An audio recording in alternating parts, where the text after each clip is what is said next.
కొంచెం చల్లగా అనిపిస్తుంది హైదరాబాద్లో. మీకు ఎలా ఉంది అనేది తప్పకుండా కమెంట్స్లో చెప్పండి. పొద్దున్నే లేచి అయితే ఫస్ట్ మెయిన్ డోర్ ఓపెన్ చేశాను ఇవాళ.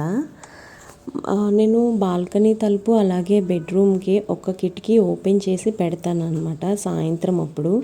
ఎస్పెషల్లీ సమ్మర్ టైంలో ఇంకా కొంచెం మంచిది, ఎందుకంటే బాల్కనీలో నుంచి గాలి వస్తుంది బాగా. చాలా చల్లగా అయిపోయింది ఇల్లంతా. బయట ఎలా ఉంది అనేది ఒక్కసారి చూద్దామని ఫస్ట్ అయితే ఆ డోర్ ఓపెన్ చేశాను. ఇంకా క్లీనింగ్ స్టార్ట్ చేసేసాను. యాక్చువల్గా ఈరోజు 5:30కి అలాగ లేచాను, కానీ కొంచెం బయటకు వచ్చేసరికి లేట్ అయ్యింది. ఇంక అన్నీ ఫాస్ట్గా చేసేస్తున్నాను అనమాట. ఈరోజు ఎగ్ అండ్ టమాటా కూర వండుదామని అనుకుంటున్నాను. నేను ఏం వండాలి ఏంటి అనేది బిఫోర్ నైటే ఒకటి అనుకుంటాను అనమాట. ఇంకా అదే కంప్లీట్గా ఫాలో అయిపోతాను. రేపు ఎప్పుడు లేవాలి, ఏం చేయాలి అనేది ముందు రోజునే నాకు అన్నీ కొంచెం ఆలోచించుకుంటాను. ఆబ్వియస్గా ఎవరైనా ఆలోచించుకుంటారు కదా. మోరోవర్ ఇంకొకటి ఏంటంటే రేపు కొంచెం త్వరగా వెళ్ళాలి అని చెప్పి ఇంకా ఫాస్ట్గా చేస్తున్నాను పనులు. ఇంకా ఎప్పుడప్పుడు చేసేసుకోవాలి కదా.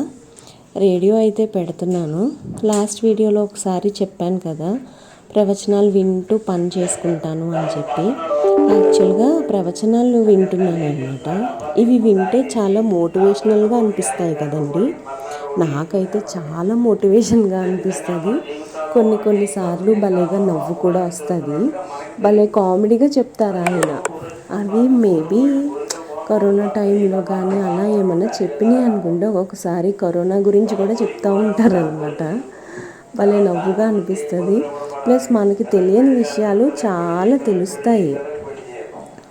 అంటే దేవుళ్ళ గురించి వాళ్ళకి కొన్ని కవులు ఉంటారు కదా, వాళ్ళకి ఆ పేర్లు ఎందుకు వచ్చినాయి, ఆ బిరుదులు ఎందుకు వచ్చినాయి, ఆ పర్టికులర్ పురాణాలు ఉంటాయి కదా, దాని గురించి ప్రత్యేకత ప్రాముఖ్యత ఏంటి, ఇలాంటివన్నీ ఆయన భలేగా ఎక్స్ప్లెయిన్ చేస్తారనమాట. పొద్దున్నే 6 to 7 వస్తాయన్నమాట. మధ్యలో దేవుడి పాటలు కూడా వస్తాయి. ఏ రోజు అయితే ఆ రోజుకి సంబంధించిన దేవుడి పాటలు వస్తాయన్నమాట. చాలా మంచిగా అనిపిస్తుంది. సూదింగ్గా అదే వినాలి అని అనిపిస్తుంది. 7 అయ్యింది అని అంటే ఆటోమేటిక్గా ఇంకా నార్మల్ లైఫ్ లాగా వచ్చేస్తామన్నమాట ఇంకా. కానీ చాలా ప్రశాంతంగా ఉంటుంది అవి వింటే. నాలాగానే మీరు కూడా ఎవరైనా ప్రవచనాలు వింటారా లేదా అనేది కమెంట్స్లో చెప్పండి. కొన్ని అయితే లైఫ్ రిలేటెడ్ నిజాలు కూడా చెప్తారు ఆయన. అప్పుడైతే ఇంకా బాగా అనిపిస్తుంది. అవును కదా, నిజమే కదా అని అనిపిస్తుంది నాకైతే. ఒక్కొక్కసారి నా లైఫ్ నేనే అందులో సింక్ చేసుకొని చూసేసుకుంటాను. అంత ఇన్వాల్వ్మెంట్ ఉంటుంది మనకి నిజం చెప్పాలంటే. ఎనీవేస్ కొంచెం అది కూడా నేను చాలా ఎక్కువ బిలీవ్ చేస్తాను. కంపల్సరీగా అన్నీ బిలీవ్ చేయాలి కదండి, లైఫ్ అంటేనే అది. సో ఇంకా మొత్తం డస్టింగ్ అంతా చేసేసిన తర్వాత ఇల్లు తుడుచుకునే ముందర ఇంకా వంట చేయడానికి వెళ్ళాను అనమాట. వంట అంటే ఇది అది కూడా కలిపి చేసేద్దాము అని చెప్పి ఈ పనులన్నీ అయ్యేసరికి అది కూడా అయిపోతుంది కదా సగం అని చెప్పి వెళ్ళిపోయాను అనమాట. ఇంకా ఫస్ట్ అయితే బియ్యం కడిగి పొయ్యి మీద పెట్టేస్తాను. నాకు ఎందుకో కానీ అన్నం వండేస్తే సగం వంట అయిపోయిందనే ఫీలింగ్ వస్తుంది. కుక్కర్ యాక్చువల్గా చాలా గిన్నెలు ఉన్నాయండి కడగడానికి కూడా, అందుకని చెప్పేసి ఈరోజు ఈ గిన్నెల్లో వండుతున్నాను అనమాట. ఇంకా బియ్యం అయితే కడిగి పొయ్యి మీద పెట్టేసి ఎగ్స్ బాయిల్ చేస్తున్నాను. ఇందాక చెప్పాను కదా ఎగ్ అండ్ టమాటా కూర వండాను అని చెప్పి. సో ఎగ్స్ బాయిల్ చేసేస్తున్నాను. మొన్న ఒక ట్రే ఆఫ్ ఎగ్స్ తెచ్చాను కదా. యాక్చువల్గా ఇవి గ్యాస్ పక్కనే ఉంటున్నాయి కాబట్టి కొంచెం ఎండాకాలం కదా ఎందుకులే అని క్రాకరీ ఉంటుంది కదా, మొక్కలు పెట్టాను కదా, దాని కింద స్పేస్ ఉంటే అక్కడ పెట్టాను అనమాట. ఎందుకో తెలీదు, కొంచెం బుట్ట వేడిగా అనిపించింది జరిపితే, అందుకని చెప్పి ఇక్కడి నుంచి తీసేసాను. ఎందుకులే వేస్ట్గా అని చెప్పి. యాక్చువల్గా నాకు ఒక వ్యూవర్ చెప్పారు ఎగ్స్ని ఫ్రిడ్జ్లో పెట్టకూడదు అని చెప్పి, అందుకని ఫ్రిడ్జ్లో పెట్టలేదు. మోరోవర్ ఇంకొకటి ఏంటంటే, ఇవి ఉన్నాయనుకోండి ఏమీ లేవు అనే ఫీలింగ్ కూడా రాదు.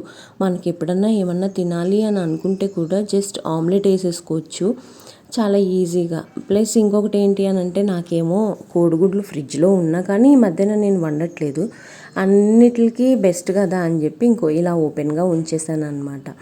ఎగ్ ఇవి ఉంటాయి కదా హోల్డర్సు, అవి ఆన్లైన్లో చూశాను. నాకు తెలిసి లేయర్స్ ఉంటాయి అందులో, మరి ఎన్ని ఎగ్స్ పడతాయో తెలియదు, కానీ అది కొందామా అని అనుకుంటున్నా. కానీ ఎందుకులే వేస్ట్, ఈ బుట్టే బాగుంది దీనికి అని అనుకుంటున్నాను అనమాట. ఇంకా ఎగ్స్ బాయిల్ చేసేసిన తర్వాత ఎందుకో దాహం బాగా వేస్తుంది, ఈ మధ్య నీళ్ళు బాగానే తాగుతున్నాను. మందులైతే వేసుకోవాలి. చెప్పాను కదా ఈరోజు 5:30కే లేచాను, కానీ బయటకు రావడానికి లేట్ అయిందని. 5 to 6 మధ్యలో చాలా పనులు చేశాను చిన్నగా. అంటే గిన్నెలన్నీ అందులో ఒక చోట పెట్టడము, బట్టలన్నీ ఒక చోట పెట్టడం, కొంచెం మెస్సీగా అనిపించేసరికి ఇంకా అవన్నీ చేసేసి బ్రష్ చేసేసుకొని 6 వరకు మిగతా అన్నీ కంప్లీట్ చేసేసి ఇంకా ఆ తర్వాత పనులు స్టార్ట్ చేశాను అనమాట. ఒక 4 ఎగ్స్ అయితే బాయిల్ చేస్తున్నాను. ఇంక ఇవి బాయిల్ చేస్తాం, ఇంకా పెట్టేసిన తర్వాత గ్యాస్ మీద ఈ 2 కూడా ఇంకా మందులు వేసుకుంటున్నాను అనమాట. ఇది స్టీల్ గిన్నెల్లో వండితే చాలా భయం నాకు, ఎందుకంటే మాడిపోతుందేమో అని. మాడిపోతే మళ్ళీ అవన్నీ కడగలేక చచ్చిపోవాలి, ఇంకెందుకులే అని చెప్పి సిమ్మిల్లోనే పెడతాను. యాక్చువల్గా నేను ఎగ్స్ బాయిల్ చేసే గిన్నెలో కూర వండుదామని తీసుకున్నా. ఇది కూడా మనకి బిగ్ బజార్ ఉంది కదా అమీర్పేట్లో, అందులో తీసుకున్నాను అనమాట. కానీ ఇందులో ఒకసారి కూర వండితే మాడిపోయింది, ఇంకెందుకులే బాబోయ్ అని చెప్పి ఇలా ఎగ్స్ బాయిల్ చేయడము, ఏమన్నా పిండి ఉంటే అది తీయడము, ఇలాంటివన్నీ చేస్తూ ఉంటాను అనమాట. ఇల్లు తుడిచేసాను, అంటే ఊడ్చాను, ఇంకా తడిగుడ్డలు పెట్టలేదు. వెలుగొచ్చిన తర్వాత బయట ఊడ్చుకున్న తర్వాత అప్పుడు ఇంట్లో తడిగుడ్డ పెడదాము అని చెప్పి ఫస్ట్ అయితే బయట కారిడార్ క్లీన్ చేసేస్తున్నాను. వాచ్మెన్ ఆల్రెడీ తుడుస్తారు, కానీ నాకు నచ్చదు, అందుకని చెప్పి మళ్ళీ నేను తుడుచుకుంటాను. మొక్కల మీద అయితే చాలా అంటే చాలా డస్ట్ ఉంది, చాలా. ఈ ఆదివారం అట్లీస్ట్ కడగాలి. ఇంకా నాకు టైం లేదు, నాకు ఓపిక లేదు అని అనుకోకూడదు అని ప్రతిసారి నేను అనుకుంటాను, కానీ ఏంటో నాకు నిజంగానే అలా అనిపిస్తుంది. అనుకుంటాను కానీ అది చెయ్యలేను అనమాట, చెయ్యలేకపోతున్నాను. కానీ ఒక్కొక్కసారి ఎవరికైనా అంతే కదండి, టైం అస్సలు సరిపోవట్లేదనే ఫీలింగ్ డెఫినెట్గా నాకు ఉంటుంది. సో అదనమాట, టైం సరిపోవట్లేదు కాదు, యాక్చువల్గా మనం సరిపెట్టుకుని మన పనులు మనం చేసుకోవాలి. నేను అదైతే కొంచెం బిలీవ్ చేస్తాను. సో ఇదంతా క్లీన్ చేసేసిన తర్వాత ఇంకా మొక్కలకి నీళ్ళు పోయడము, మన బాల్కనీలో మొక్కలు ఉంటాయి కదా, కొంచెం వాటిల్ని చూసుకున్నాను అనమాట. యాక్చువల్గా అక్కడ పీస్ లిల్లీ ఉంటుంది కదా, నేను అది మొక్కను చూపిస్తాను మీకు. ఇల్లు క్లీనింగ్ అయిపోయిన తర్వాత ఇంకా గిన్నెలు కడిగేసాను, చాలా ఉన్నాయని చెప్పాను కదా, గిన్నెలు కడిగేసి ఇంకా కర్రీ వండేస్తున్నాను అనమాట. ఎగ్ కర్రీ ఎంతమంది తింటారు? లాస్ట్ టైము ఎగ్ పుల్లటేసాను, కానీ నాకు అందులో ఉప్పు ఎక్కువైపోయిందనే ఫీలింగ్. ఇంకా నాకు ఈసారి ఎగ్ పుల్లడి వండొద్దు అని చెప్పి ఇలా వండుతున్నా. ఇలా వండితే మనకు ఒక ఎగ్ 2 ఎగ్స్ సరిపోవు బేసిక్గా. ఒక్కొక్క ముద్దలోనూ ఒక్కొక్క ముక్క పెట్టుకోవాలని భలే ఇష్టం నాకు. సో ఎక్కువ ఎగ్గులు ఉంటే బాగుంటుంది, కానీ అన్ని ఎగ్గులు తిన్నాక అన్నం ఏం తింటాము, అది కరెక్టే కదా. సో ఏదైనా కొంచెం అడ్జస్ట్ అవ్వాలి, తిండి విషయంలో కానీ పనుల విషయంలో కానీ. టైం విషయంలో అస్సలు అడ్జస్ట్ అవ్వకూడదు, ఎందుకంటే టైం అసలు ఆగదు కాబట్టి. సో ఇంకా గమ్మున కర్రీ వండేస్తున్నాను అనమాట. ఇప్పుడైతే నేను మీకు ఈ పువ్వులు ఉన్నాయి కదా, ఇది నాకు తెలిసి సమ్మర్ ఫ్లవరింగ్ అనుకుంటా, కానీ మంచిగా వస్తున్నాయి చూసారా. 2 పువ్వులు ఆల్రెడీ పూసాయి. సమ్మర్ ఫ్లవరింగ్ ఏమో, నాకు కూడా అంత ఐడియా లేదు. మీకు ఎవరికన్నా తెలిస్తే కొంచెం నాకు కమెంట్స్లో చెప్పండి. ఇగో చూసారా, పీస్ లిల్లీ. ఇది పీస్ లిల్లీలో ఎన్ని కలర్స్ ఉంటాయి అనేది కూడా కొంచెం నాకు చెప్పండి, ఎవరికన్నా తెలిస్తే. అవి కూడా నాకు దొరుకుతాయేమో అలాగా చూస్తా. పీస్ లిల్లీ ఫ్లవర్ యాక్చువల్గా మొక్కలు చాలా కాస్ట్లీ, కానీ నేనైతే లూనావాలా నుంచి తీసుకొని వచ్చానని చెప్పాను కదా. ఒక 5-6 మొగ్గలు ఉన్నాయి. ఇగో ఇదొకటి, ఇక్కడ ఒకటి చూసారు కదా, ఇక్కడొకటి, ఇదొకటి, 5. ప్రస్తుతానికి అయితే 5 కనిపించినాయి నాకు.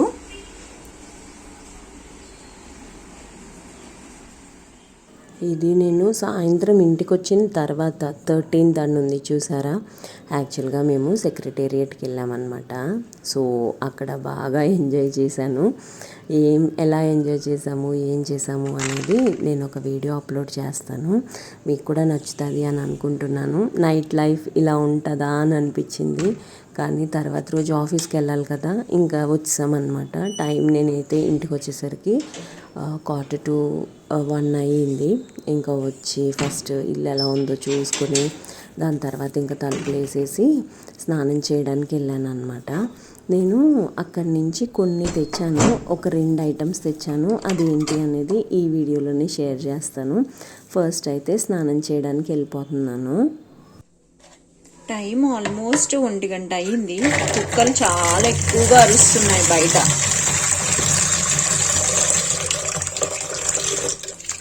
యాక్చువల్గా ఈ నీళ్ళు ఎందుకు పట్టానో చూపిస్తాను.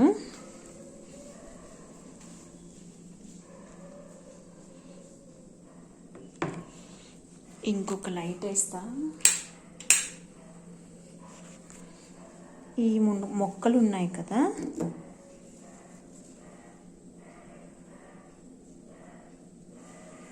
ఇవి తెచ్చాను అనమాట. యాక్చువల్గా మేము ట్యాంక్ బండ్ వెళ్ళాము. ట్యాంక్ బండ్ కాదులేండి, సెక్రటేరియట్ దగ్గరికి వెళ్ళాము. సో అందుకని చెప్పి లేట్ అయిందనమాట ఇవాళ. ఇవి అక్కడ రోడ్డు మీద ఉంటే కోసుకొని వచ్చాను. ఈ కొమ్మలు ఇవి బతుకుతాయి అని నా ఒపీనియన్. ఇవి కుండీలు ఖాళీగా ఉన్నాయి కదా, అందులో వేద్దామని తీసుకొని వచ్చాను అనమాట. ఇది సెంటెడ్ క్యాండిల్, స్మెల్ అయితే సూపర్ ఉంది. ట్యాంక్ బండ్ దగ్గర అమ్ముతున్నారనమాట, సెక్రటేరియట్ ఆపోజిట్లో. చాలా బాగుంది స్మెల్ అని తీసుకొని వచ్చాను. ఇది ఎంత 79 రూపీస్ పడింది. సెంటెడ్ క్యాండిల్ ఆటోమేటిక్గా ఇందులోనే మెల్ట్ అయిపోయి ఇందులోనే ఆ క్లే ఏదైతే ఉందో అవన్నీ ఇందులోనే ఉండిపోతాయి అన్నమాట, క్యాండిల్కి సంబంధించింది. సో ఇది ఎక్కువ రోజులు వస్తుంది అనమాట. ఈసారి వెలిగించి చూస్తాను ఎలా ఉంటుంది ఏంటి అనేది. కొంచెం వేడి ఉంది కదా, అందుకని చెప్పేసి ఇవి బయట పెడుతున్నాను. బయట కొంచెం కాదు, చాలా చల్లగా ఉంది. కుక్కలేంటో చాలా అరుస్తున్నాయి బాబోయ్. ఒక్కొక్కసారి పిచ్చెక్కిచ్చేస్తాయి ఈ కుక్కలు. ఇక్కడ పెడుతున్నా, వాష్ ఏరియాలో పెట్టా. టైం ఆల్మోస్ట్ 1:15 అయ్యింది. ఊరికి కుక్కలు అరిసేస్తున్నాయి, ఎందుకో తెలీదు. నాకు కూడా నిద్ర వచ్చేస్తుంది బాగా. క్రీమ్ రాసుకుందాము.